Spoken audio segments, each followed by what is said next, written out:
How to delete Netflix profile. Hey everybody, welcome back to our channel. In today's video I'm going to guide you through the steps on how you can delete your Netflix profile, so make sure to watch the video till the very end. So if you'd like to basically delete your Netflix profile, all you have to do is launch the Netflix application here, and then Netflix is consisted and you can add up to 5 profiles on Netflix. So if you'd like to delete either of these profiles, right when you open Netflix, do not select any profile to log in. Instead, what you have to do from this page is tap on the edit button from the top right hand side of the screen.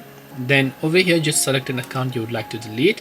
Once you do that, at the very bottom you'll find a button that says delete profile. Tap on delete profile, tap on delete, and that profile will get successfully deleted. That's all it takes to delete Netflix profile. Hope this video was very helpful. If you have got any more questions, queries or doubts, feel free to also leave them down below. Thank you very much for watching till the end of this tutorial, and see you soon in our next video.